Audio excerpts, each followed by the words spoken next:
Reviews Kannada Bigg Boss season 11 విజేత Hanumanthu, winner గా Hanumanthu, runner గా త్రివిక్రమ్ వచ్చారు. సో ఇక్కడ విన్నర్ 50 lakhs క్యాష్ ప్రైజ్ అయితే గెలుచుకున్నాడు. అలాగే రన్నర్ వచ్చి 15 lakhs క్యాష్ ప్రైజ్ అయితే గెలుచుకున్నారు. ఈ 15 lakhs కూడా స్పాన్సర్స్ ద్వారా రావడం జరిగింది.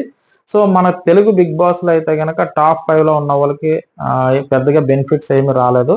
సో విన్నర్ ఒకటే బెనిఫిట్ కలిగేది. సో ఇక్కడ కన్నడ బిగ్ బాస్ వరకు వచ్చి టాప్ 5 లో వెళ్ళిపోయిన ఉగ్రం మంజుకేమో 3,50,000, అలాగే 4th ప్లేస్ లో వచ్చిన మోక్షిత్ గారికి కూడా 7 lakhs వచ్చాయి. అలాగే 3rd ప్లేస్ లో వచ్చిన రజత్ కూడా ఆల్మోస్ట్ 7 lakhs వచ్చాయి.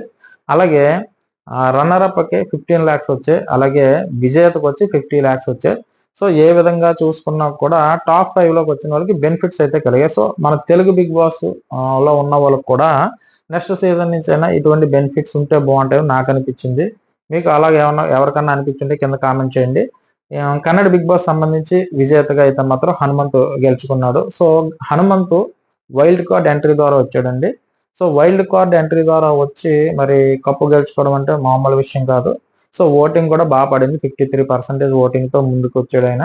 సో అది కాకుండా ఎప్పుడు లింగి పంచుతోనే ఆ గల్ల పంచుతూనే ఉంటాడు. సో నేను మాక్సిమం పండగ టైంలో కూడా ఏమైనా డ్రెస్ చేంజ్ చేసుకుంటాడేమో అని అనుకున్నాం, కానీ చాలా 1-2 సందర్భాల్లో తప్ప ఎప్పుడు కూడా లింగి పంచుతూ ఉన్నాడు. ఆల్రెడీ మీకు తమ్ముళ్ళు పెట్టాను కదా. సో కప్పు తీసుకునేటప్పుడు కూడా ఆయన లింగితోనే ఉన్నాడు. సో ఆయన రెగ్యులర్ గా అలవాటు అనుకుంటా. సో ఆయన అలవాటు ప్రకారమే అంటే హంగు ఆర్భటాలకి దూరంగా ఎలా ఉన్నాడో అలాగే ఉన్నాడు. ఎక్కువగా సాంగ్స్ పాడుతూ హమ్ చేస్తూ ఉంటాడు. ఈ రోజు కూడా బిగ్ బాస్ లోపలికి హౌస్లోకి ఎంటర్ అయినప్పుడు కూడా ఆయన భజన సంఘం హార్మోని వాయించాడు ఆయన. సో వాళ్ళ భజన సంఘం ఉన్నదట. ప్రతి శనివారం కూడా భజన సంఘం భజన చేస్తారని చెప్పారు. సో ఏదైనా ఒక సాదా సీదా వ్యక్తి ఈ రోజు ఒక విన్నర్ గా నిలిచాడు.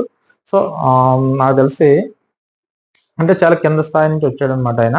సో మొత్తం మీద బిగ్ బాస్ కన్నడ విజేత హనుమంతు, అది కూడా వైల్డ్ కార్డ్ ఎంట్రీ ద్వారా వచ్చి విజేతగా నిలిచాడు. సో మన తరపున కూడా హనుమంతుకి కంగ్రాట్ చెప్దాం. నేను చెప్పిన విధానం మీకు ఎవరికైనా నచ్చినట్టే నా ఛానల్ సబ్స్క్రైబ్ చేయండి, లైక్ కొట్టండి. బాయ్.